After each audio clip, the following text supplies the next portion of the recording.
સિદ્ધાંત મુક્તાવલી ગ્રંથમાં પહેલા 2 શ્લોકમાં આપણી કર્તવ્યતા અને સેવાનું લક્ષણ એ આપણે અભ્યાસ કર્યો. કર્તવ્યતા બગાડતા ભાગ્ય કરે છે, કૃષ્ણ સેવા સદા કાર્ય. પણ એ સેવાનું સ્વરૂપ શું છે? તો સ્વરૂપ લક્ષણ છે ચેતસ્ત પ્રવણમ. ચિત્ત આપણું પ્રભુમાં એકતાન થાય તે એનું સ્વરૂપ લક્ષણ છે. ચિત્ત પ્રભુમાં કઈ રીતે એકતાન થાય?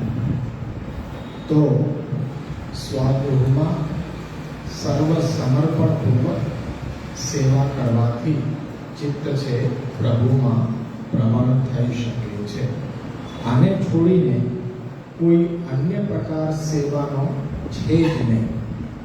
જો એ લેવામાં આવે તો ચેતસ્ત પ્રવણ ન થઈ શકે. સ્વયં ગુસાઈજી પણ આપણી વિકૃતિમાં આ જ સમજાવી રહ્યા છે કે સેવાના પ્રકાર લૌકિકમાં જોવામાં આવતા હશે કે કોઈ પૈસા આપીને સેવા કરાવડાવતું હશે, કોઈ પૈસા લઈ અને સેવા કરતું હશે, કોઈ પૈસા આપી દે તો એની કોઈ વિતજા સેવા થતી નથી, અને કોઈ પૈસા લઈને પોતાના તનથી સેવા કરતો હોય તો એની કાંઈ તનુજા સેવા થતી નથી. શ્રી મહાપ્રભુજીનો હાર્દ અહીંયા એ નથી. મહાપ્રભુજીનો હાર્દ તનુવિતજા એટલે કરતા એક હોવો જોઈએ. પોતાના જ તનથી અને પોતાના જ ધનથી સ્વગૃહમાં સેવા કરવી એ તત્સિદ્ધે તનુવિતજા સાધન અવસ્થા.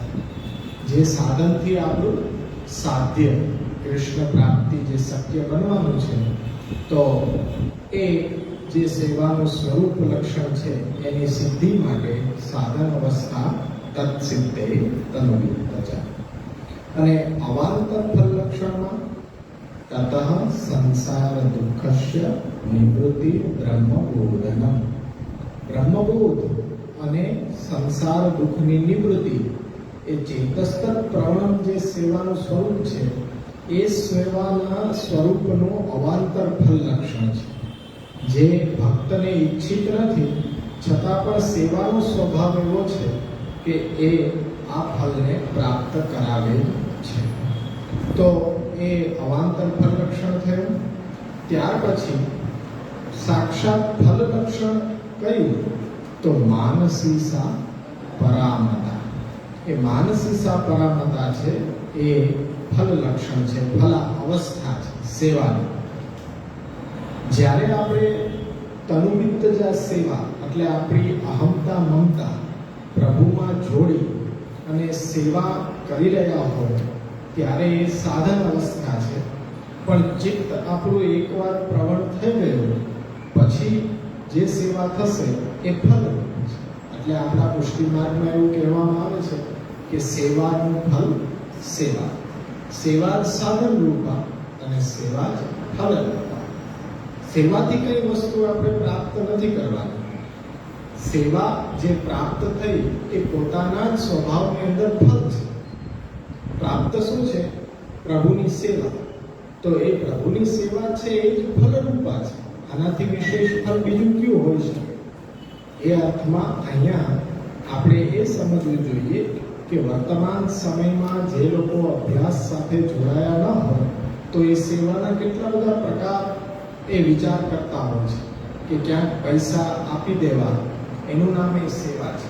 જેમ કે મનોરથી બનીને જ્યાં સેવા ચાલતી હોય ત્યાં તમે તમારે પૈસા આપી દેતા હો અને એને સેવા ગણતા હો તો એ તમારી ભ્રમણા છે. હવે કોઈ જાહેર સ્થાન ઉપર કોઈ પગારદાર વ્યક્તિ સેવા સવારથી સાંજ સુધી ભલે કરતો હોય તો પણ એને માનસીસા પરામતા સિદ્ધ થતી નથી. આજે તમે જુઓ, હવેલીઓની અંદર મુખ્ય ભીતરિયા 24 કલાક 360 દિવસ આખું વર્ષ સેવામાં લાગેલા હોય. સવારના 4 વાગ્યાથી 5 વાગ્યાથી લઈને રાત સુધી એક જ કાર્ય કરતા હોય. આપણી પહેલા તો એને માનસીસા પરામતા સિદ્ધ થવી જોઈએ, પણ થતી નથી. કેમ કે એની સેવા એ સેવા જ નથી. કારણ કે સેવા માટે એ પગાર લઈ રહ્યા છે, દ્રવ્ય લઈ રહ્યા છે. તો એની તનુજા સેવા છે એ ખોટો પરિશ્રમ જ છે. એનું ફળ કંઈ નથી, ખાલી રૂપિયા મળે એટલું ફળ. એ તો વેપાર વાણિજ્યમાં પરિશ્રમ કરો તો એ રૂપિયા મળે, એમને કૃષ્ણ પ્રાપ્તિ થતી નથી. એવા સ્થાન ઉપર કોઈ પૈસા આપીને મનોરથી બને તો એ પણ વ્યર્થ છે. પોતાના સમયનો, પોતાની શક્તિનો, પોતાના દ્રવ્યનો નાહકનો વ્યય છે કે એ પણ સેવા, એ સેવા તો ગણાતી જ નથી. પુરુષોત્તમજીની ટીકા છે એમાં સ્પષ્ટ બતાવી રહ્યા છે કે ક્યાંક સેવાના નામે દ્રવ્ય આપવાથી આપણું ચિત્ત છે એ રાજસ ગુણથી એ મલિન બને છે. એની અંદર અહંકાર, અભિમાન એવા દુર્ગુણો આવે છે જેથી ચિત્ત મલિન થઈ જાય. તો એવું ચિત્ત પ્રભુમાં લાગે નહીં. એટલે આવા બધા પ્રકારોને કોઈ સેવાના પ્રકાર માને છે. ક્યાંક પૈસા આપી દેવા, પૈસા લઈને સેવા કરવી. એક સાંપ્રત સમયમાં જેને અભ્યાસ ન કર્યો હોય એ વ્યક્તિ એવો દાવો કરે છે કે પુષ્ટિ માર્ગમાં ચાલતા વૈષ્ણવોએ સેવા કરવાની જ ન હોય. આ એકદમ અપડેટ વર્ઝન છે. દુસંગનું અપડેટ વર્ઝન છે કે જેને એવું કીધું છે કે ભાઈ એ સેવા છે એ કરાય જ નહીં, માનસી સેવા જ કરાય. એ માનસી સેવા જ ફલરૂપા સેવા છે. તો આ બધી સાધનરૂપ સેવા કરવાની કોઈ આવશ્યકતા નથી. આવું કહેનાર એ વ્યક્તિને એક તો સંપ્રદાયનું જ્ઞાન નથી, સાંપ્રદાયિક ગ્રંથોનું જ્ઞાન નથી, મહાપ્રભુજીની વાણીનો અભ્યાસ કરેલો નથી. મનમાં આવે એ રીતના મન ઘડંત કંઈ પણ બનાવીને કહી દે. અને સામે પણ પાછો વર્ગ પણ એવો છે કે જે વિચાર કરી શકતો નથી, આંધળી દોટ. ઘણાએ સેવા છોડી દીધી છે, એવો દૂષણ ફેલાવ્યો છે. પણ આપણે જો ગ્રંથોનો અભ્યાસ કરીએ તો આવા દૂષણના પ્રભાવમાં આપણે તો કમસે કમ ન જ આવી શકીએ. કારણ કે સિદ્ધાંત મુક્તાવલી અભ્યાસ કર્યો હોય ત્યાં આપણને એકબીજા સાથે સાંકળીને આ સેવાની 4 અવસ્થા આપણી સામે શ્રી ગુસાઈજી મૂકી રહ્યા છે. ચેતસ તત્પ્રવણમ સેવા, તત્ સિદ્ધૈ તન્વિત્તજા, તપ સંસાર દુઃખસ્ય નિવૃત્તિ બ્રહ્મબોધનમ. એનાથી માનસીસા પરામતા એ ફલ અવસ્થા જરૂર ને જરૂર આવવાની જ છે. તો આવા કોઈ દૂષણમાં આપણે ફસાવવું જોઈએ નહીં. આવું કહેનારનો તો આપણે વિરોધ કરવો જોઈએ કે મહાપ્રભુજીની વાણીથી અન્યથા જે કહી રહ્યો છે, ભલે ને પુષ્ટિ માર્ગની જ વાત કરી રહ્યો છે. પુષ્ટિ માર્ગ મહાપ્રભુજીના સિદ્ધાંત થકી જ છે, મહાપ્રભુજીના વચનો થકી જ છે. પણ એ વચનનો કોઈ અનર્થ કરે તો કમસે કમ આપણે જાગૃત રહીને એટલું સમજમાં તો આવવું જ જોઈએ કે સેવાના આવા કોઈ પ્રકારો હોઈ શકે નહીં. તત્ સિદ્ધૈ તન્વિત્તજાનો પ્રકાર કરતા એક જ હોય, એના જ તનથી, એના જ ધનથી, એના ઘરે બિરાજતા સ્વરૂપની સેવા કરે તો અને તો જ ચેતસ તત્પ્રવણમ, એનું ચિત્ત પ્રભુમાં લાગે. અન્યથા કોઈ પણ સાધન કરવાથી ચિત્ત પ્રભુમાં લાગશે નહીં. અને માનસીસા પરામતા તો ચરમ ઉત્કર્ષ છે. એ શરૂઆતમાં કેવી રીતના આવી જશે? એ શરૂઆતમાં આવી જ નહીં શકે. આપણું મન એકાગ્ર નહીં હોય, પ્રભુમાં લાગશે નહીં. માનસી એટલે શું? સેવાનો તો એ જ પ્રકાર છે, મંગલાથી સૈન સુધીનો અષ્ટયામનો પ્રકાર. પણ પ્રભુમાં ચિત્ત રાખીને એ પ્રકાર પાછો નિભાવ તો કરવાનો જ છે. માનસિક સિદ્ધ થઈ ગયા પછી કઈ સેવા બંધ નથી કરી દેવાની. પછી જે સેવા થશે એ સાક્ષાત ફલરૂપ સેવા હશે. જેમ કે રસોઈ બનાવતી અને રસોઈ તૈયાર થઈ જાય પછી શું એ જમવું નહીં? જમવું પણ જરૂરી જ છે ને. તો એ રીતના મન પ્રભુમાં લાગી ગયા પછી એ કૃષ્ણનો આનંદ ન લેવો, એ કૃષ્ણનો આનંદ લેવા માટે જ એ મંગલાથી સૈન સુધી છે. અત્યાર સુધી જે સાધન હતું કે પ્રભુમાં ચિત્ત લગાડવા માટે મંગલાથી સૈન સુધીની સેવા અમે આખો દિવસથી પહોંચતા, પણ એ વર્ષો પછી અમારું મન હવે પ્રભુમાં એવું લાગી ગયું છે કે એક ક્ષણ પણ એમાંથી ખસતું નથી. તો હવે એ ખસે નહીં એટલે એક બાજુ બેસી ન જવાય. એ મંગલાથી સૈનનો ક્રમની અંદર પ્રવૃત્ત જ રહેવાય. એકલા બેસો તો માનસિકથી સીધા સંસારની અંદર તમે આવી જાઓ. એટલે એ સેવાનો ક્રમ તો એને જ રહેવાનો છે, પણ માનસીની અવસ્થાને કોઈ સમજી શક્યું નથી. એટલે આવી વાતો કરે છે કે બધાએ માનસી સેવા કરવી જોઈએ, પણ કરે કેમ? કોઈ પણ પુસ્તક તમે વાંચ્યું ન હોય અને પુસ્તકના તમને વખાણ કરવાનું કહે તો તમે કેવી રીતના કરી શકો? પુસ્તકની અંદર શું વિષય છે, શું ચર્ચા કરવામાં આવી છે, એકવાર એને વાંચન કર્યું હોય તો તમે કહી શકો કે પુસ્તક ખૂબ સારું છે. પણ જો સેવા જ ન કર્યું હોય તનુવિત્ત જાય તો પછી માનસીમાં એ કેવી રીતના જગાડે, કેવી રીતના પોઢાડે, કેવી રીતના શૃંગાર ધરે, કેવી રીતના સામગ્રી સિદ્ધ કરે? પણ એટલે બેઠા બેઠા એ કંઈ કરવાની વાત નથી, પણ એ ખરેખર સાધન અવસ્થામાંથી પસાર થયા પછી એ સાધ્ય છે, એ ફળનો આનંદ લેવા માટેનો પ્રકાર છે. એટલે આ આપણે પહેલા અને બીજા શ્લોકની અંદર જોયું હતું. હવે આપણે ત્રીજા શ્લોક ઉપર આવ્યા છીએ. હવે આપણો જે ગ્રાફ હતો, ચાર્ટ હતો, એમાં આપણે જોયું હતું કે ત્રીજા શ્લોકથી લઈને 11મા શ્લોક સુધી આપણા સેવ્યના સ્વરૂપનો વિચાર કરવામાં આવ્યો છે. જેમાં આપણું કર્તવ્ય છે કૃષ્ણ સેવા સદા કાર્ય. તો એ કૃષ્ણનું સ્વરૂપ કેવું છે, આપણા સેવ્યનું સ્વરૂપ શું છે, એ સમજી લેવાથી આપણા સેવા અંતર્ગત જે પણ સંશયો છે એ બધા દૂર થઈ શકે છે. એટલે સેવ્ય સ્વરૂપના 3 પ્રકાર અહીંયા બતાવવામાં આવ્યા છે. પહેલો પ્રકાર કયો છે? પરબ્રહ્મ શ્રી કૃષ્ણ. પરબ્રહ્મ શ્રી કૃષ્ણ એટલે સાકાર સચ્ચિદાનંદ. એ સ્વરૂપ જે છે એ આધિદૈવિક સ્વરૂપ છે, ધર્મી સ્વરૂપ, અક્ષરધામમાં બિરાજનાર ધામી સ્વરૂપ, મૂળ સ્વરૂપ શ્રી કૃષ્ણ એ આપણું સેવ્ય. એ સેવ્યનું આધિદૈવિક સ્વરૂપ છે. જેમ કે જગતની અંદર કોઈ પણ વસ્તુ હોય એના 3 રૂપ હોય: આધિદૈવિક, આધ્યાત્મિક અને આદિભૌતિક. એમાં આપણા સેવ્યના પણ 3 રૂપ છે: આધિદૈવિક, આધ્યાત્મિક અને આદિભૌતિક. એમાંથી આધિદૈવિક સ્વરૂપ છે જે આપણા ઉપર સેવ્ય રૂપે બિરાજે છે. આપણા સેવ્ય સ્વરૂપ એ આધિદૈવિક સ્વરૂપ શ્રી કૃષ્ણનું છે. એક વસ્તુ નિશ્ચિત રાખવાની કે સેવામાં જ્યારે પ્રવૃત્ત થાવ ત્યારે આપણા સ્વરૂપના દર્શન કરી અને એવો ભાવ કરવાનો કે આને છોડીને શ્રી કૃષ્ણનું અન્ય સ્વરૂપ બીજું કાંઈ હોય જ શકે નહીં. સાક્ષાત જે કૃષ્ણ મહાપ્રભુજી સેવન કરવા યોગ્ય બતાવી રહ્યા છે એ સાક્ષાત કૃષ્ણ મારા ઉપર બિરાજતો આ બાલકૃષ્ણલાલ, આ મદન મોહનલાલ, આ ચતુર્ભુજ સ્વરૂપ, ગમે તે સ્વરૂપ, પછી એ ચિત્રજી કેમ ન હોય, સ્વરૂપ કેમ ન હોય, અથવા શ્રી યમુનાજીની વાલુકાજી જ કેમ ન હોય, રજ, તો એ પણ જો ભાવના છે તો તમને એ જ રીતના પોષણ આપી શકે છે. તો આપણો સેવ્ય પ્રભુ છે એ છોડીને અન્ય કોઈ કૃષ્ણનું બીજું સ્વરૂપ હોઈ જ શકે નહીં. એ આદિદૈવિક સ્વરૂપ છે.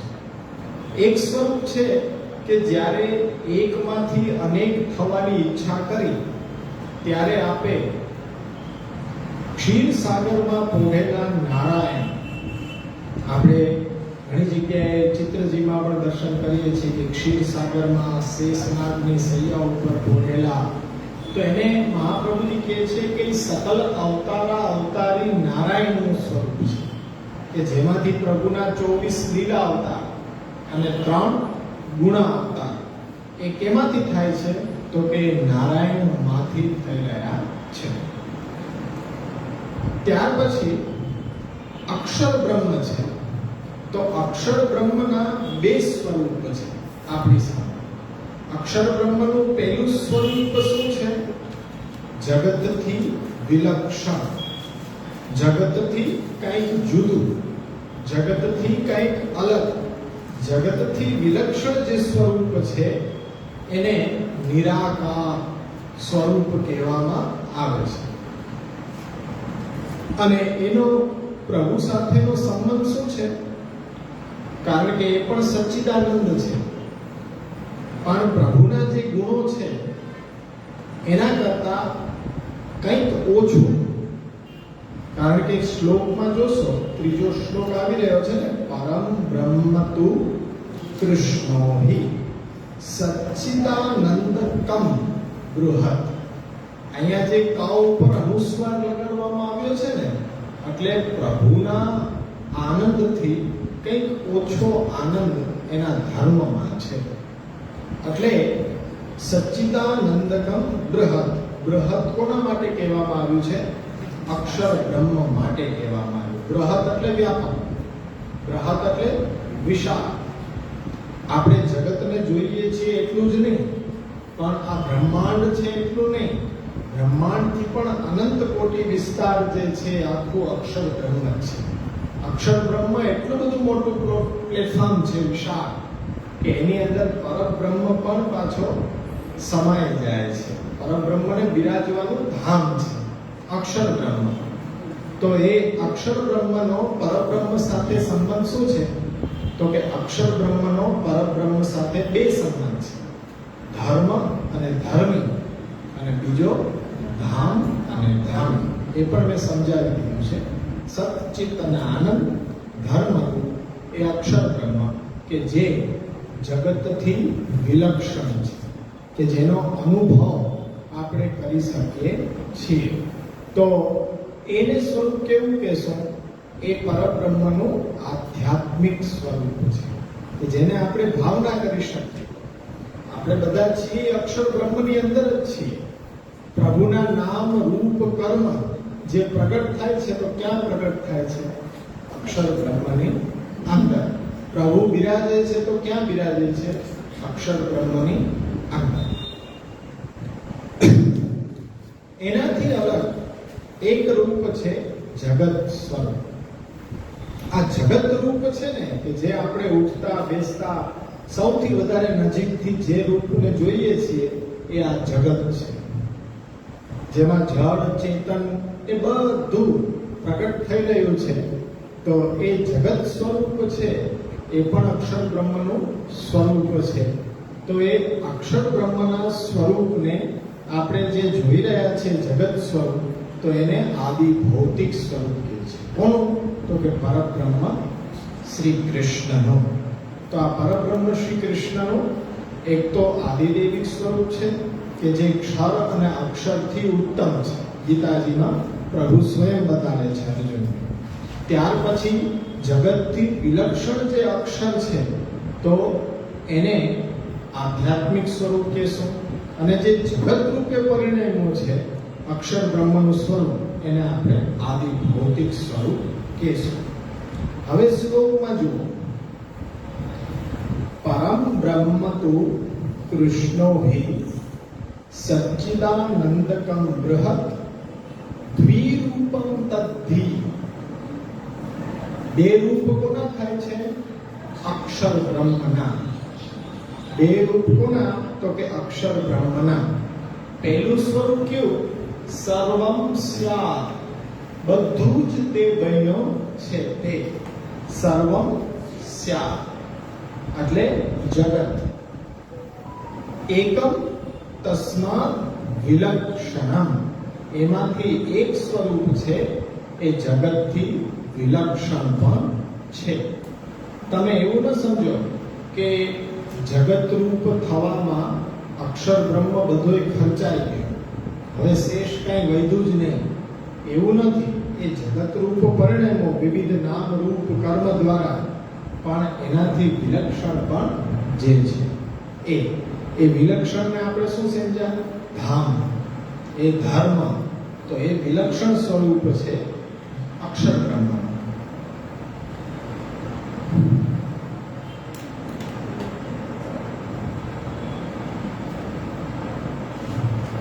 તો આ ત્રણ સ્વરૂપ આપણા સેવ્યના છે, એને આપણે આ ત્રીજા શ્લોક થી 11મા શ્લોક વચ્ચે એ અભ્યાસ કરવાનો છે.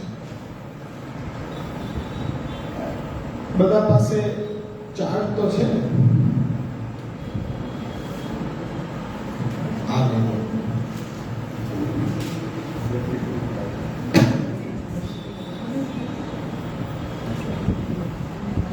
એટલે હું આજે બોર્ડ ઉપર ચાર્ટ દોરતો નથી, એટલે તમારી પાસે ગ્રુપમાં પણ મેં આપી દીધો છે ચાર્ટ બનાવીને, એટલે તમારી પાસે હોવો જોઈએ, એટલા જાગૃત તમે હોવા જોઈએ. એટલે સીધો અભ્યાસ જ આપણે કરીએ. પરબ્રહ્મ અહીંયા કૃષ્ણને કહેવામાં આવ્યા છે. શ્લોકને સમજો તો પરમ બ્રહ્મ તુ કૃષ્ણો હિ. અહીંયા જે તું અને હિ બે શબ્દો વાપરે છે ને, એનાથી વજન આવી રહ્યો છે. પરબ્રહ્મ કોણ? તો કે શ્રી કૃષ્ણ. શ્રી કૃષ્ણ કેવા? તો કે પરબ્રહ્મ. આપણે એમ સમજ્યા હતા કે રોટલી એક બાજુથી શેકો કાચી રહી જાય, બે બાજુથી ઝડપથી શેકવાની તો સ્વાદિષ્ટ પણ થાય, કાચી ન રહે. એટલે પરબ્રહ્મ કોણ? કૃષ્ણ. અને કૃષ્ણનું સ્વરૂપ કેવું? તો કે પરબ્રહ્મ. પરબ્રહ્મ આનાથી કોઈ બીજો છે જ નહીં. પરબ્રહ્મ તુ કૃષ્ણો હિ. સચ્ચિદાનંદકમ, તો ત્યાં સત, ચિત્ત અને આનંદ સ્વરૂપ. પણ એ આનંદ કેવો છે? મૂળ ધર્મી સ્વરૂપ કરતા કંઈક ઓછો. કારણ કે અનુસ્વાર લગાડેલો છે ને, કમ. અનુસ્વારથી એ ધર્મ રૂપ થઈ જાય છે, ધર્મી રૂપ નથી રહેતો, ધર્મ રૂપ થઈ જાય છે. કમ. બૃહદ એટલે વિશાળ. વિશાળ કોને કહેવામાં આવે? અક્ષર બ્રહ્મને, કે જે વિસ્તરેલું છે, વ્યાપક છે. તો એ જ દ્વિરૂપમ તદ્ધિ, એ જ અક્ષર બ્રહ્મ બે રૂપ વાળો થયો. એક સર્વમ સ્યાત્, એ બધું કાંઈ બન્યો જગત રૂપ, અને એક છે એકમ તસ્માત્ વિલક્ષણ, એક એનાથી કંઈક વિલક્ષણ સ્વરૂપ પણ અક્ષર બ્રહ્મનું છે. આ બે સ્વરૂપને તમે કેવી રીતના સમજશો? એક અક્ષર બ્રહ્મ જગતથી વિલક્ષણ છે, અને એક અક્ષર બ્રહ્મ છે એ આપણી સામે દેખાય છે. તો ઉદાહરણ તમારે એક ધ્યાનમાં રાખવાનું. તમે કોઈ નાટક જોઈ રહ્યા છો, નાટકના પાત્રો છે, હીરો, હિરોઈન, વિલન, તો તમારી સામે આવે છે, તો એને લીધેલું કંઈક રૂપ, એને લીધેલું કંઈક નામ છે, એ તમારી સામે આવી રહ્યું છે.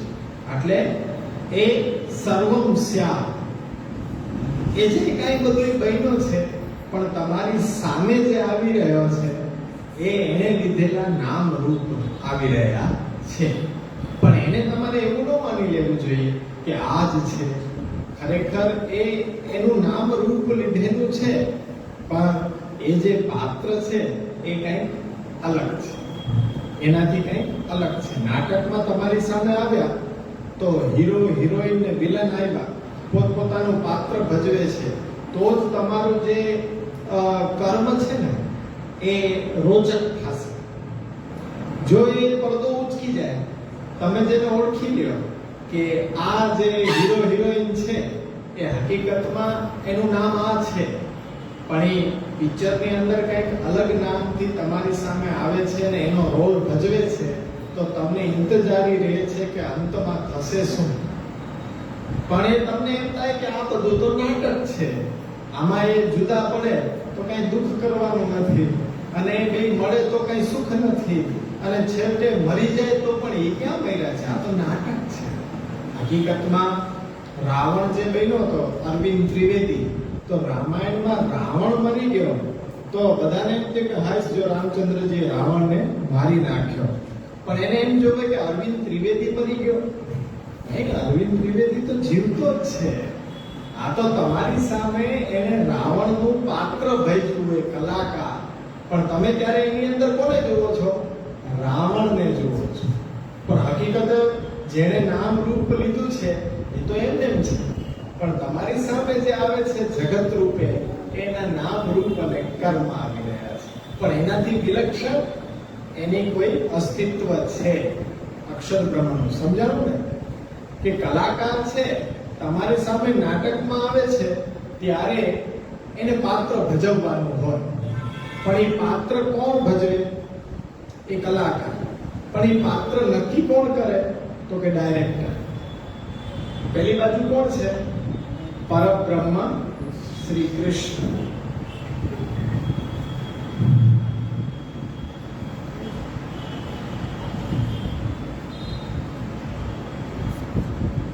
વચ્ચેનો અપવાદ ભૂલી જાઓ તમે. સમષ્ટિ રૂપ જે બતાવ્યું છે ને એની વાત આગળ જતા કરશો. આ બે જ તમારી સામે રાખો. પરબ્રહ્મ શ્રી કૃષ્ણ આ મૂળ સ્વરૂપ છે.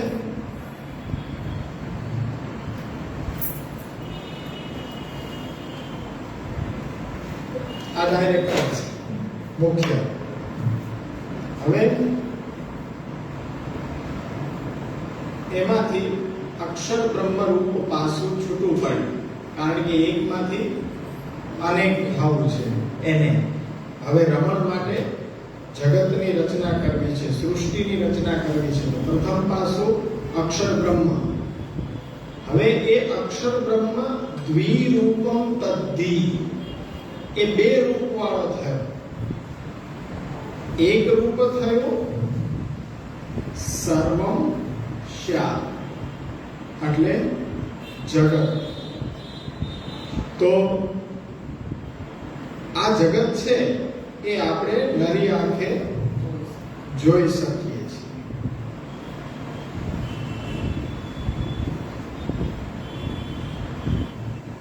આ છે પાત્ર નાટકના, જેના નામ રૂપ કર્મ નિશ્ચિત કરી દેવામાં આવ્યા છે.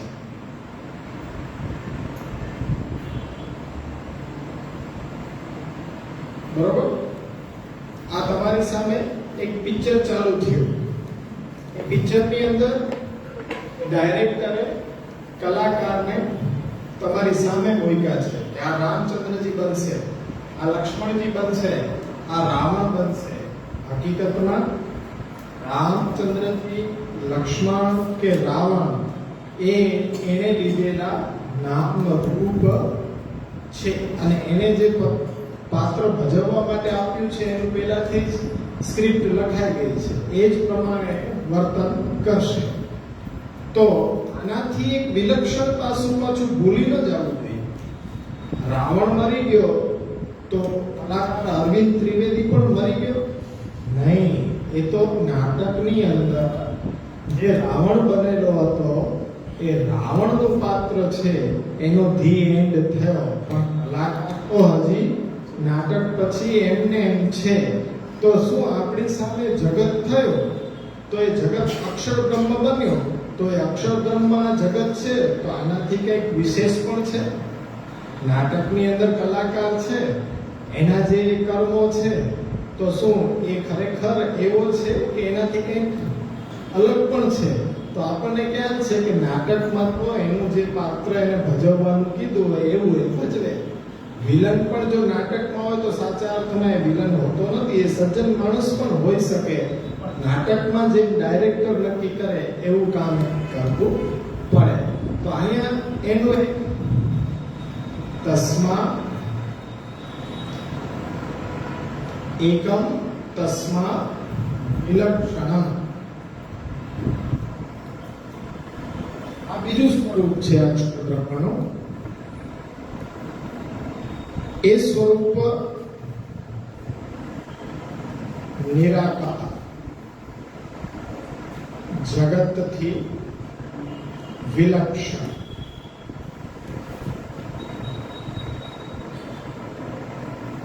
અને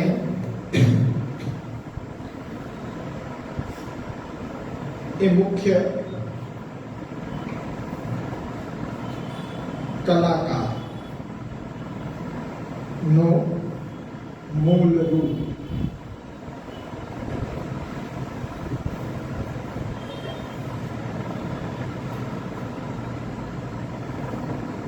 આ આધિદૈવિક સ્વરૂપ છે. આના જ પાછું આ આધ્યાત્મિક સ્વરૂપ છે અને આ આદિ ભૌતિક સ્વરૂપ છે.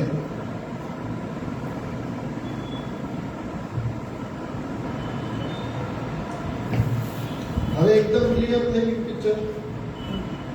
દ્વિરૂપમ તત્તિ સર્વમ સ્યાદ એકમ તસ્માદ વિલક્ષણ. આ બંને નું સ્વરૂપ છે એ તમારી સામે એકદમ ક્લિયર થઈ ગયું. અક્ષર બ્રહ્મના જ બે સ્વરૂપ છે. એક જગત રૂપે પરિણમ્યો, પણ જગતથી વિલક્ષણ પણ કંઈક સ્વરૂપ એનું હોય જ છે. પણ એ ડાયરેક્ટર આ છે, કલાકાર નું મૂળ રૂપ આ જગતથી વિલક્ષણ છે, પણ એને તમારી સામે કોઈ પાર્ટ ભજવા માટે એનું નામ પાડવામાં આવ્યું, એને રૂપ બનાવવામાં આવ્યું, પછી એને કર્મ નિશ્ચિત કરવામાં આવ્યા, તો એ ડાયરેક્ટર દ્વારા જેમ નિશ્ચિત થયું એમાં જગતની અંદર બધા એ ચાલી રહ્યા છે, લીલા થઈ રહી છે. આ બધી લીલા છે. આપણી આસપાસ બધી જગ્યાએ આ લીલા થઈ રહી છે. હવે એક પ્રશ્ન તમારી સામે. તો તમે સમજો કે પરબ્રહ્મ શ્રી કૃષ્ણ આ બ્રહ્મ છે, અક્ષર બ્રહ્મ. તો બ્રહ્મ અને પરબ્રહ્મમાં શું અંતર છે? બ્રહ્મ અને પરબ્રહ્મમાં શું અંતર છે? બે વચ્ચે અંતર શું છે? જો બેમાં બ્રહ્મ છે એ કોમન છે. અક્ષર પણ બ્રહ્મ છે અને શ્રી કૃષ્ણ પણ બ્રહ્મ છે. પણ શ્રી કૃષ્ણની આગળ એક્સટેન્શન લગાવ્યું પરમ. આનાથી કઈ વિશેષ, આનાથી કઈ પર. કેવી રીતના ઉદાહરણ સાથે સમજો. નરેન્દ્ર મોદી પણ મિનિસ્ટર છે, એના કેબિનેટના બધા મંત્રીઓ પણ મિનિસ્ટર છે. મિનિસ્ટર કોમન છે, પણ નરેન્દ્ર મોદી એમાંથી કંઈક અધિક છે એ બતાવવા માટે એની આગળ પ્રાઇમ મિનિસ્ટર અને મિનિસ્ટર. મિનિસ્ટરોની અંદર હેડ, ચીફ મિનિસ્ટર, બાકી બધા મિનિસ્ટર. તો અહીંયા બ્રહ્મ, પણ એ બ્રહ્મ તો કૃષ્ણ પણ, અને એને બિરાજવાનું ધામ પણ બ્રહ્મ, પણ એ બિરાજવાના ધામથી કંઈક વિલક્ષણ, અધિક, સામર્થ્યવાન એ પરબ્રહ્મ. તો બ્રહ્મ અને પરબ્રહ્મની વચ્ચે આટલો ડિફરન્સ છે કે બ્રહ્મ તો છે જ, આ એનું જ તો સ્વરૂપ છે અક્ષર, એમાંથી છૂટું પડેલું છે. હા, આનાથી કંઈક વિશેષ પરબ્રહ્મ છે જે કૃષ્ણાશ્રયમાં મહાપ્રભુજી આપણને બતાડી રહ્યા છે. પ્રાકૃતા સકલા દેવા ગણિતા નંદકમ બ્રહ પૂર્ણાનંદો હરિસ્તસ્માત કૃષ્ણ વગતિ. અહીંયા સચ્ચિત અને આનંદ છે, પણ શ્રી કૃષ્ણનો જે ધર્મ છે એ સચ્ચિદાનંદ છે. પણ જો એ ધર્મથી ધર્મીમાં કંઈક અલગ જ હોવાનું ને, કેવી રીતના સમજશો? બગીચામાં એક ફૂલ છે જેની સુગંધ તમને આખા બગીચામાં આવી રહી છે. ફૂલ છે એ ધર્મી છે અને સુગંધ છે એનો ધર્મ છે. સુગંધ ક્યાં રહે? તો કે ફૂલમાં. તો તમને બગીચામાં જે ફૂલની સુગંધ આખા બગીચામાં આવી રહી છે, તો એ ફૂલમાં કેટલી સુગંધ હશે? તો કે છે કે જે તમને અનુભવ થઈ રહી છે ને એના કરતા તો ક્યાંય વધારે એમાં હોવાની ને. જગતમાં જે સચ્ચિત અને આનંદનો અનુભવ થઈ રહ્યો છે, તો એના કરતા ક્યાંય અધિક એ પરબ્રહ્મ શ્રી કૃષ્ણમાં હોવાનો. એટલે બ્રહ્મ તો બંને છે, પણ એમાં વિશેષ જે છે એ પરબ્રહ્મ શ્રી કૃષ્ણ છે. એ સેવા કોની કરવાની છે? પરબ્રહ્મ શ્રી કૃષ્ણ. પણ તમને આ વસ્તુ પકડાઈ જાય તો કે અક્ષરની સેવા કરવી છે, થઈ શકે? અક્ષર એટલે બૃહદ, બૃહદ એટલે વ્યાપક. વ્યાપકની સેવા થઈ શકે? વ્યાપકની સેવા થઈ શકે નહીં. તમે એને કેવી રીતના વંદન કરો? વ્યાપકને કઈ જગ્યાએ વંદન કરો? તમે કહો છો કે હું પૂર્વ દિશા તરફ વંદન કરું, તો પશ્ચિમમાં એ છે, ઉત્તરમાં એ છે, દક્ષિણમાં એ છે. જે દિશા તરફ તમે દંડવત કરશો તો પાછળ પણ એ છે. ક્યાં ક્યાં દંડવત કરવા જશો? કોઈ રીતે વ્યાપકની સેવા થઈ શકે નહીં. એટલે દયારામભાઈ કહે છે ને કે ગિરિધર પ્રગટ મળે સુખ થાય. ગિરિધર પ્રગટ મળે સુખ થાય. વ્યાપકથી વાતો ન થાય, વાત વિના મન અકળાય. ગિરિધર પ્રગટ મળે સુખ થાય. વ્યાપકથી વાતો થઈ શકે, વ્યાપકનો આનંદ લઈ શકો, તમે એનો અનુભવ કરી શકો. પણ આનંદ કોનો લઈ શકો? કે ભાઈ એ અક્ષર બ્રહ્મમાં બિરાજેલા પરબ્રહ્મની સેવા, અને એ સેવાનો આનંદ આપણે લેવાનો છે. આ વસ્તુને ત્રીજા શ્લોકમાં મહાપ્રભુજીએ બતાવી. પરબ્રહ્મ તો કૃષ્ણ. હા, અક્ષર એનો ક્ષય ન થાય એવો, પણ જગત ક્ષર સ્વરૂપ છે.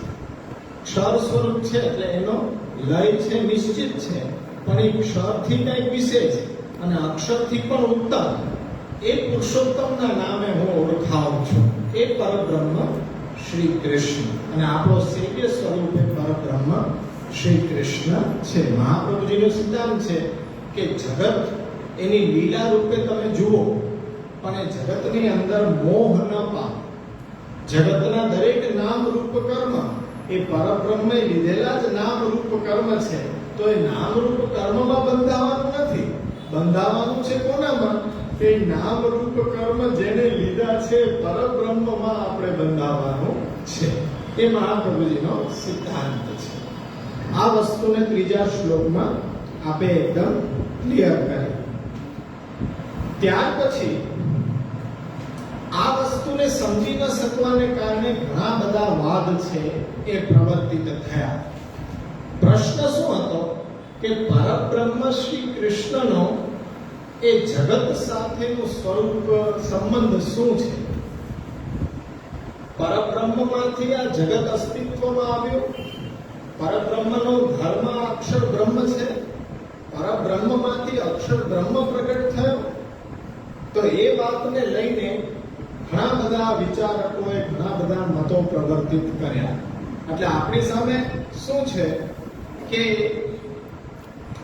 મહાપ્રભુજીએ પોતાનો સિદ્ધાંત પ્રગટ કરવા માટે જે પણ કાંઈ શંકા હતી એ શંકાનું નિવારણ કરી આપ્યું કે પરબ્રહ્મ શ્રી કૃષ્ણ છે એ અક્ષર બ્રહ્મથી પણ વિશેષ છે. ઘણા બધા એવું સમજે છે કે અક્ષર બ્રહ્મ જ એ જ શ્રી કૃષ્ણ, એ જ પરબ્રહ્મ. પણ મહાપ્રભુજી કહે છે કે અક્ષર બ્રહ્મ તો એનો ધર્મ છે, અક્ષર બ્રહ્મ તો એનું ધામ છે. બધા વિચારકો ત્યાં જ કહેતા હતા કે પરબ્રહ્મ શ્રી કૃષ્ણ એ જ અક્ષર બ્રહ્મ, અક્ષર બ્રહ્મની જ ઉપાસના કરવી જોઈએ.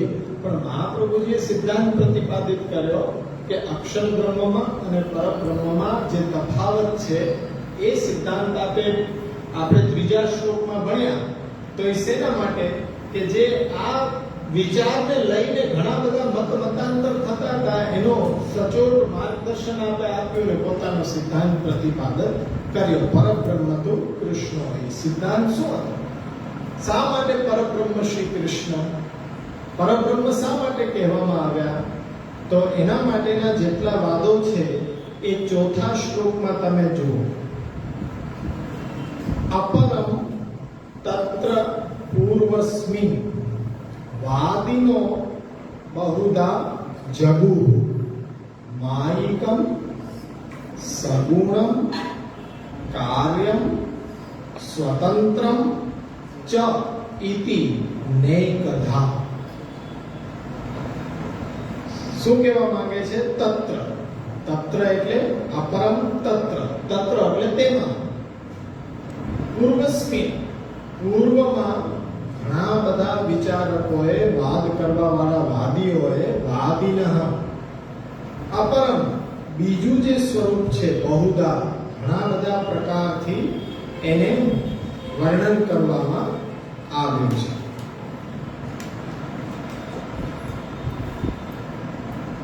કોઈ કહે છે કે માયિક એટલે માયિક, કોઈ કહે છે ગુણ સહિત સગુણ, કોઈ કહે છે કે એ કાર્ય છે, કોઈ કહે છે સ્વતંત્ર છે. આ પ્રકારે એક પ્રકાર નહીં પણ અનેક પ્રકારે, ન એકધા, એક પ્રકારે નહીં ઘણી બધી પ્રકારે બધા અલગ અલગ રૂપે આ જગતને જોઈ રહ્યા છે. પરબ્રહ્મ માંથી આ જગતની ઉત્પત્તિ થઈ કે જગત સ્વતંત્ર છે કે જગત માયારૂપ છે કે જગત છે એ પરમાત્માનું કાર્ય છે. એ ઘણા બધા વિચારો એ પ્રવર્તિત થયા. તો આ બધા વિચારો કોના કોના હતા? તો તમે નોંધી શકો કે પ્રપંચ રૂપે, જગત રૂપે આવિર્ભૂત જ્યારે પરબ્રહ્મ થયો ત્યારે માયાવાદીઓનો મત છે માયિકમ. શ્લોકમાં જુઓ, માયિકમ શબ્દ છે ને એની નીચે તમે માયાવાદીઓ એમ લખી શકો. નોટ કરતા હો તો માયાવાદીઓનો મત સામે તમે લખી શકો માયિકમ. આ જગતને શું માને છે? એ લોકો માયિક માને છે.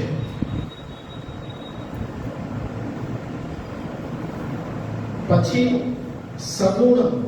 સગુણમ જે શબ્દ આવી રહ્યો છે ને ત્યાં તમે લખી શકો સાંખ્ય મત. સાંખ્ય મત છે એ પ્રકૃતિના ગુણો સત્વ, રજ અને તમ થી આ જગત નિર્માણ થયું છે એવું માને છે, ગુણ સહિત. સગુણમ એટલે સાંખ્ય. કાર્યમ શબ્દ છે ત્યાં તમે લખો નેયાયિકો. નેયાયિકો.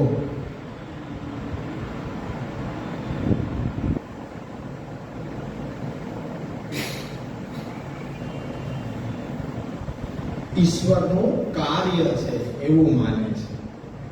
એટલું તો માને છે કે કાર્ય છે પણ કર્તા ઈશ્વર છે એવું એ લોકો નથી માનતા. અને સ્વતંત્રમ છે. સ્વતંત્રમની અંદર તમે લખો મીમાંસકો. અહીંયા લખી દો, બહુ મહત્વનું છે.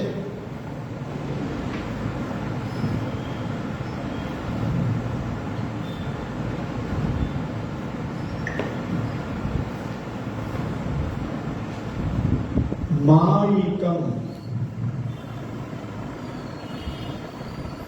માયાવાદી.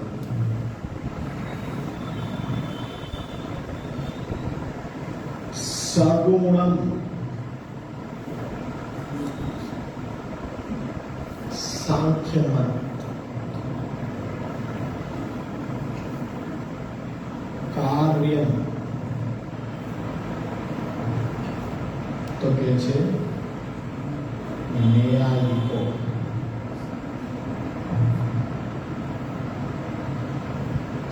સ્વતંત્રમ સ્વતંત્રમ સ્વતંત્ર કોણ કહે છે? મીમાંસકો.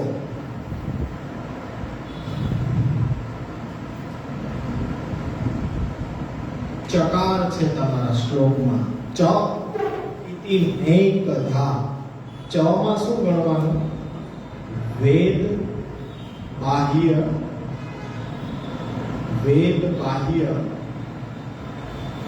બધા મતો.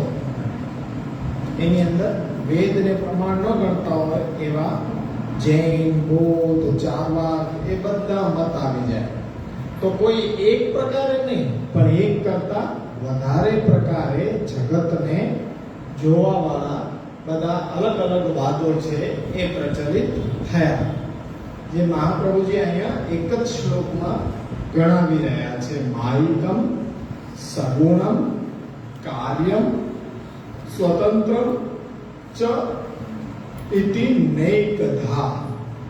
એટલે અક્ષર બ્રહ્મના જે આ બે સ્વરૂપ છે એ બે સ્વરૂપમાં પહેલા જગત રૂપ જે છે એ જગત રૂપને બ્રહ્મના વિષયમાં અનેક પ્રકારના વાદો પ્રચલિત થયા છે.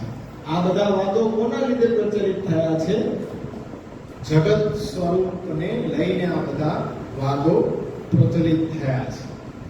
એમાંથી કેટલાક જગતને માયા રૂપ જોઈ રહ્યા છે. માયા રૂપ એટલે કેવી રીતના? અંધારા ઓરડામાં દોરડું પડ્યું હોય ને તો એ સર્પ જેવું લાગવું. અંધારું છે, દોરડુંનું મૂળ સ્વરૂપ દોરડાનું દેખાતું નથી, પણ તમને ભ્રાંતિ થાય છે. એટલે ભ્રાંતિથી તમને દોરડામાં પણ સર્પ દેખાય છે. માયાવાદીઓ એ રીતના જગતને જોઈ રહ્યા છે કે જગતનો કરતા ભગવાન છે એવું નથી, પણ તમને એ માયાના લીધે જગત તમને જગત જેવું દેખાઈ રહ્યું છે. જેમ કે રાત્રિના દરિયા કિનારા ઉપર સીપ પડ્યું હોય, ચંદ્રના પ્રકાશની અંદર તમને એમાં ચાંદીની ભ્રાંતિ થાય છે. હકીકતમાં શું એ ચાંદી છે? ચાંદી નથી, બંને અલગ અલગ વસ્તુ છે. તમે એમ કહો કે જગત બ્રહ્માત્મક છે, તો માયાવાદી એમ કહે છે કે બ્રહ્માત્મકની ભ્રમણા તમને થઈ રહી છે માયાના લીધે. હકીકતે એ નિર્ગુણ બ્રહ્મની અંદર તમને જગતની ભ્રાંતિ થઈ રહી છે. તમે એટલે એને બ્રહ્માત્મક જોઈ રહ્યા છો. આવો મત માયાવાદીઓએ ઈશ્વરે જગતને માયાથી બનાવ્યું છે એવો મત માયાવાદીઓનો છે. એટલે પહેલું માયિકમ છે, એટલે તમે ત્યાં લખી શકો દોરડું અને સર્પ, છીપ અને ચાંદી ની ભ્રમણા એટલે માયા. જગતને કેવી રીતના બનાવ્યું? તો કે માયાથી ઈશ્વરે જગતનું નિર્માણ કર્યું એવો મત માયાવાદીઓનો છે. ત્યાર પછી સગુણમ. સગુણમ જે કે છે એ સાંખ્ય મત કે છે. તો સાંખ્ય મત શેના લીધે? તો કે ભાઈ પ્રકૃતિના જે ગુણો છે, સત્વગુણ, રજોગુણ અને તમોગુણ, આ ત્રણેય ગુણોથી જગતની રચના થઈ છે એવું માનનારા સાંખ્ય મત ના અનુયાયીઓ છે. અને સાંખ્ય મતની અંદર પાતંજલ યોગ મત પણ એમાં જ આવી જાય છે.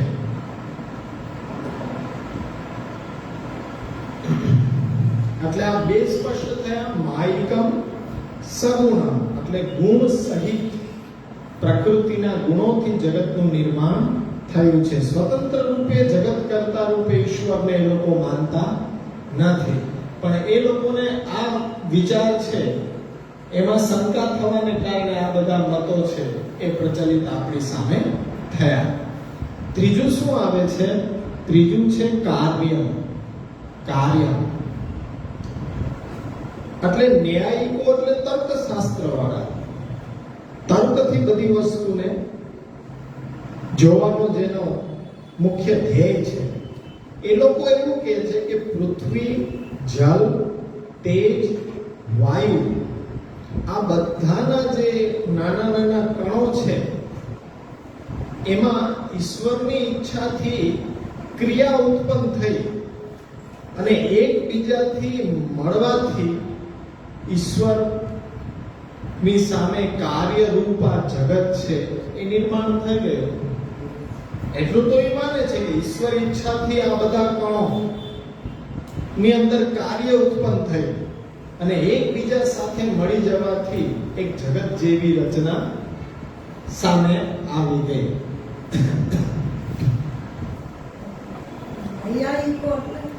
તર્ક ઉપર જે આધારિત છે, તર્કને પ્રમાણ માને છે, પણ ઈશ્વર બ્રહ્મ તો તર્કાગોચર છે એટલે એને તર્કથી બધી વસ્તુનું પ્રમાણ જોઈએ છે. બૌદ્ધનો મત જે છે સંઘાતવાદ. હવે સંઘાતવાદમાં પણ એવું જ છે કંઈક આના જેવું. હવે એ તો વેદ બાહ્ય મત છે. બૌદ્ધનો સંઘાતવાદ શું છે કે તમે બગીચો કયો, હકીકતે બગીચો શું છે તો કે 4-5 વૃક્ષ પાસે પાસે ઉગી જાય તો તમે એને બગીચો નામ આપી દો છો. 4-5 વૃક્ષો બાજુમાં ઉગી ગયા તો એને તમે બગીચો નામ આપી દીધું, પણ હકીકતે એ 4-5 વૃક્ષ બાજુમાં ન હોત તો બગીચો ક્યાં ગયો? એવી રીતના ન્યાયિકો શું કહે છે? પૃથ્વી, જલ, તેજ, વાયુ આના નાના નાના કણો ઈશ્વર ઈચ્છાથી પાસે આવી ગયા એટલે એક આકાર થયો. એ આકારને તમે જગત માનો છો, પણ એટલું તો એ માને છે કે ઈશ્વર ઈચ્છાથી. પણ બૌદ્ધ મતો તો એમ જ માને છે કે ભાઈ આ જગતની કોઈ અસ્તિત્વ જ નથી સ્વતંત્ર રીતે. કારણ કે જેમ બગીચો છે તો 2-4-5 વૃક્ષો પાસે આવી જાય તો વૃક્ષોનો સમૂહ એટલે સંઘાત એ ભેગા હોય તો બગીચો છે, પણ એ ભેગા ન હોય તો બગીચો ગયો ક્યાં? એટલે વાત એ છે કે ઈશ્વરનું કર્તાપણું માનવું નહીં. એટલે ન્યાયિકો પણ એટલા નજીક છે કે એ ઈશ્વર ઈચ્છા માને છે કે ઈશ્વર ઈચ્છાથી આ બધા કણો પાસે ભેગા થયા અને જગત છે એ કાર્યરૂપ. પણ કારણ એના ઘણા બધા હોઈ શકે. કાર્ય એ જગત બન્યો છે પણ કારણ એનો એક પરમાત્મા છે એવું એ ન્યાયિકો માનતા નથી. ત્યાર પછી કાર્યનું પછી આવી રહે છે સ્વતંત્ર. સ્વતંત્ર એટલે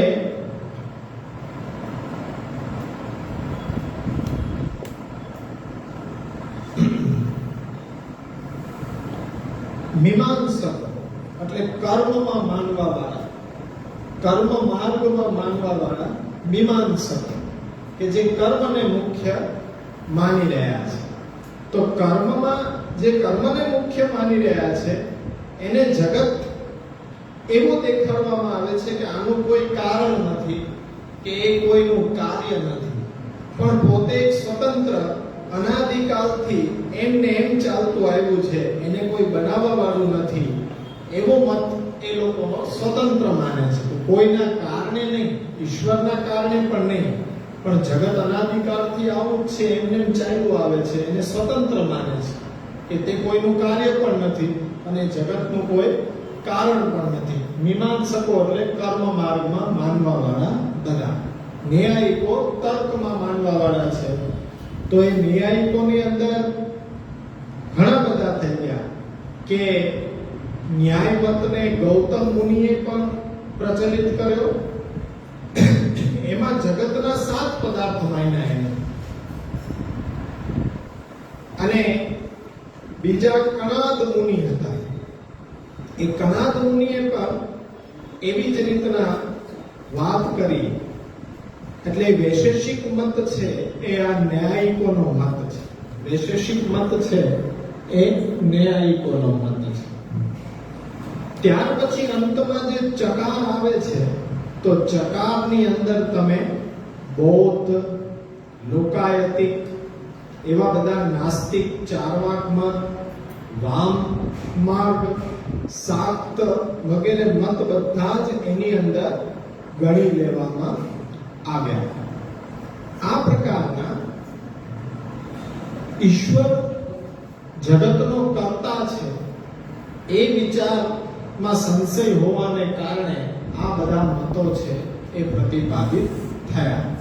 માયિકમ, સગુણમ, કાર્યમ, સ્વતંત્ર ચ ઇતિ નેકથા.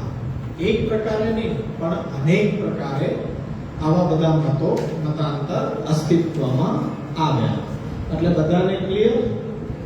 માયિકમ તો આપણને થઈ જાય કે એક બ્રહ્મણા આપણને થઈ રહ્યું છે. અંધારામાં દોરડું પડ્યું હોય તો સર્પની ભ્રાંતિ થાય. હકીકતે એ સર્પ ક્યારેય દોરડું બની શકે નહીં. ભ્રાંતિ ક્યારે થાય? કે જે વસ્તુની ભ્રમણા થાય એ વસ્તુ એ કદાપી એ રૂપ લઈ જ ન શકતી હોય, એમાં જ એવી આપણને ભ્રાંતિ થાય. એટલે સીધું કહેવાનો અર્થ શું છે કે જગત છે એ બ્રહ્મરૂપ થઈ જ ન શકે. બ્રહ્મ ક્યાં અને જગત ક્યાં? એટલે એ લોકો એમ કહે છે કે બ્રહ્મ સત્ય પણ જગત મિથ્યા છે. કે એ એમ માને છે કે તમને માયાને કારણે એવું પ્રતીત થઈ રહે છે, બ્રહ્મણા છે તમારી, કે ભાઈ એ જગત બ્રહ્માત્મક છે, જગતનો કર્તા બ્રહ્મ છે, પણ હકીકતે એવું કાંઈ નથી. એટલે એ લોકોની વિચારધારા પ્રમાણે એમને કોઈ જવાબ ન મળ્યો ને એટલે એ લોકો ગર્ભથલમાં ઉતર્યા. એટલે એને એમ કહી દીધું કે ભાઈ મિથ્યા. જગતના સ્વરૂપને લોકો સમજી ન શક્યા, એટલે અંતે કોઈ જ્યાં બુદ્ધિ પણ ન પહોંચે એટલે એને એમ કહ્યું મિથ્યા. મિથ્યા એટલે કેવું કે જે સત્ય પણ નથી અને અસત્ય પણ નથી. વિદ્યાર્થી પેપરમાં એવો જવાબ લખે કે જે પૂર્ણપણે સાચોય ન હોય અને સાવ ખોટોય ન હોય. ચેક કરનાર મૂંઝાય ને કે આમાં કરવું શું?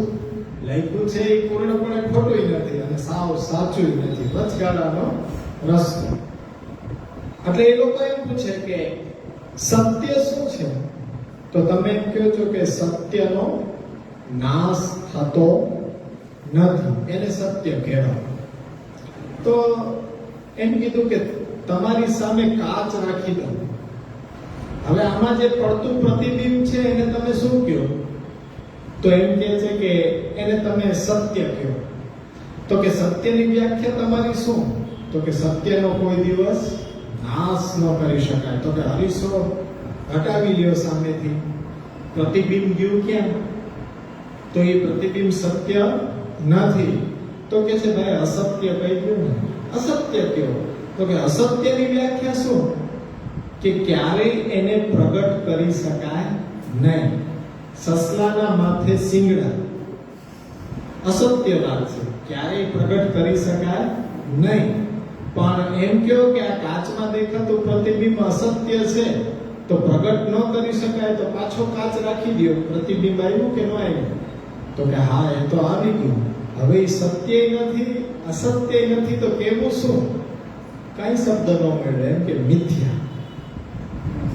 એટલે એ લોકો એવા મૂંઝાણા કે પછી એને એમ કીધું જગત મિથ્યા છે. સમજમાં આવતું નથી કે આ જગતનું સ્વરૂપ શું છે. એટલે એને એમ કીધું કે માયા છે. મહાપ્રભુજી ત્યાં આર્ગ્યુમેન્ટ કરે, એમને પોતાના જ રીતથી પડે કે તમારો તો એ કેવલાદ્વૈત છે, તો ઈશ્વર અને માયા એક અને એક બે થઈ ગયા. તો તમારો વાદ જ એ તમે તમારા વાદ ઉપર સ્થિર નથી. તો શંકરાચાર્યજીએ તરત સ્ટેટમેન્ટ બદલી નાખ્યું કે અમે એક ને એક બે એવું ક્યાં કહ્યું? માયા પાછળ ઈશ્વરની શક્તિ છે, ઈશ્વરમાં જ રહે છે. આ આર્ગ્યુમેન્ટ ભાષ્યમાં જાઓ તો બહુ સુંદર તમને એ ક્લિયર થાય. મહાપ્રભુજી કેવી રીતના પકડે છે અને એમની વિદ્વતા પણ શંકરાચાર્યજીની કેવી છે કે ભાઈ બોમ્બાસ્ટિક, કેટલો બધો પોતે ક્યાંય પાછા બંધાય નહીં. એમ કીધું કે એક ને એક બે અમે નથી કહેતા, પાછી માયા છે એ ઈશ્વરની અંદર જ રહે છે, કારણ કે ઈશ્વરની શક્તિ છે અને એના દ્વારા જગતની રચના થાય છે. એટલે માયિકમ થયું. સાંખ્ય મત વાળા એમ કે છે કે ભાઈ પ્રકૃતિ છે, પ્રકૃતિ જળ હોય તો પ્રકૃતિના જે ગુણો છે સત્વ રજ તમ, તેનાથી જગતનું નિર્માણ થયું છે. ન્યાયિકો એમ કે છે કે ભાઈ ઈશ્વર ઈચ્છાથી પૃથ્વી જલ તેજ વાયુ ના કણો એમાં કાર્ય ઉત્પન્ન થયું અને બધા એક સાથે પાસે આવી ગયા અને એક જે કઈ નિર્માણ થયું એને જગત કહી દો, એ કાર્ય રૂપ છે. કાર્ય અસ્તિત્વમાં ક્યારે આવે? કારણ હોય તો આવે. કારણ ન હોય તો કાર્ય અસ્તિત્વમાં કેમ આવે? એટલે એ લોકોની આર્ગ્યુમેન્ટ પણ ત્યાં ખોટી છે કે ભાઈ કાર્ય તમે જગત માનો છો તો એનું કારણ શું? કારણ તો બ્રહ્મ જ ને. પણ એ લોકો કહે છે કે એક કારણ ન હોય, કોઈ પણ એક કાર્યને ઉત્પન્ન થવા પાછળ ઘણા બધા કારણો હોય ત્યારે એક કાર્ય ઉત્પન્ન થાય. ઉપરનો માળ ખાલી હોય ને એવી આર્ગ્યુમેન્ટ થાય. તમારી સામે દૂધ મૂકવામાં આવે, તમારી સામે ચોખા મૂકવામાં આવે, તમારી સામે ખાંડ પણ મૂકવામાં આવે, પણ ખબર નથી કે હવે શું બનશે. ભાઈ શું બને? અરે ખીર બને, બીજું શું બને? પણ એ કે નહીં એ તો જોવું પડે કે આને વિધિવત એકઠા કરે તો કંઈક નૂતન વસ્તુ અસ્તિત્વમાં આવે. હવે નૂતન વસ્તુ પહેલાથી ખબર છે કે ભાઈ તમારી સામે કાગળ મૂકવામાં આવે, પેન્સિલ મૂકવામાં આવે, કલરનું બોક્સ મૂકવામાં આવે, પછી હજી ખબર નથી કે આમાંથી શું બનશે. ચિત્ર જ બનશે ને. તમે બધા કારણો ભેગા કરો છો તો કંઈક નૂતન કાર્ય પહેલાથી નિશ્ચિત છે કે આ અસ્તિત્વમાં આવશે. પણ એમની જે બધી તર્કો છે એમ ઉપરનો માળ ખાલી હોય એ રીતના એ લોકો કહી રહ્યા છે. સ્વતંત્ર એટલે કહે છે કે ભાઈ આનું કોઈ કરતા નથી કે આનું કોઈ કારણ નથી, અનાદિકાલથી જગત આવું ને આવું ચાલ્યું આવે છે એવું કર્મ માર્ગમાં માનવા વાળા મીમાંસકો કહે છે. અને ચકારથી વેદ બાહ્ય બધા જૈન, બૌદ્ધ, ચાર્વાક, વામપંથીઓ એ શાક્ત એ બધાના મતો ચકારની અંદર મહાપ્રભુજીએ લઈ લીધા. તો આ હતો ચોથો શ્લોક આપણી સામે. આવતા વખતે પાંચમો ને છઠ્ઠો શ્લોક લેશો કે જે મત વેદથી અલગ છે તેનાથી વેદ મતથી અલગ મતનું જે નિરૂપણ કરે છે તેનું ખંડન મહાપ્રભુજી વેદના બલથી જ કરી દે છે કે ભાઈ કરવાની જરૂર નથી. વેદને તમે જુઓ તો વેદ જ એનું ખંડન કરી નાખે. એને અલગથી કઈ આપણે પ્રમાણ આપવાની જરૂર જ નથી. એટલે વેદના સિદ્ધાંત રૂપ પોતાના સ્વ સિદ્ધાંતનું નિરૂપણ આપ કરશે. તદેવ એતત પ્રકારેણ ભવતીતિ શ્રુતેર મતમ દ્વિરૂપમ ચાપી ગંગાવત જ્ઞેયમ સાજલ રૂપિણી. ગંગાજીનું દ્રષ્ટાંત આપે છે અને જેમ કોઈ પણ વસ્તુના ત્રિવિધ સ્વરૂપ છે એમ આ સેવ્યના જે ત્રિવિધ સ્વરૂપ છે એ આપ નિશ્ચિત કરીને કહેશે કે વેદ કે છે તદ એવેતત પ્રકારેણ ભવતીતિ શ્રુતેર મતમ. શ્રુતે એટલે વેદનો જે મત છે એ જ અમારો સિદ્ધાંત છે. તમારી આર્ગ્યુમેન્ટ જે વેદને ન માનવાને કારણે થઈ રહી છે, વેદને માનો તો વેદ જે કહી રહ્યું છે એ જ અમે કહી રહ્યા છીએ એમ કહીને આ બધા વાદોનું નિરાકરણ કરશે. એ આપણે પાંચમા અને છઠ્ઠા શ્લોકમાં આવતા વખતે જોશું. અહીંયા સુધીમાં કોઈને પ્રશ્ન કે કંઈ હોય તો એ કરી શકો, કારણ કે આટલું આપણે છણાવટ કરી અને વિસ્તાર કર્યો અને સરળ કર્યું કે ભાઈ આ બધા વાદો આપણી સામે આવી રહ્યા છે. આશ્રયનું પદગાન કરીએ.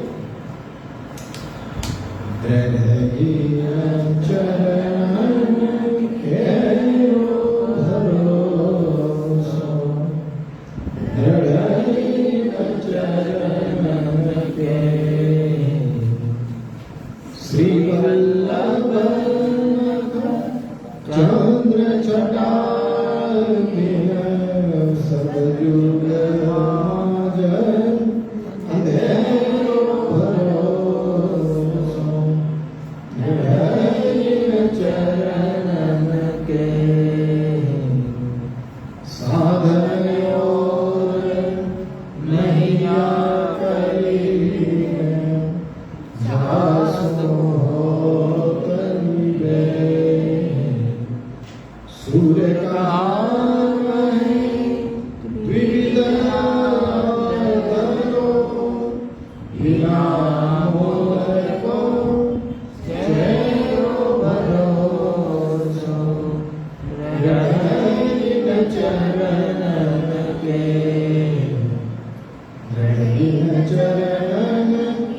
કેરો ભરોસો દ્રઢ ચરણ કેરો.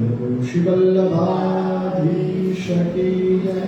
શ્રી ગોપીનાથજી પરમ દયાલ કી જય. શ્રી ગુસાઈજી પરમ દયાલ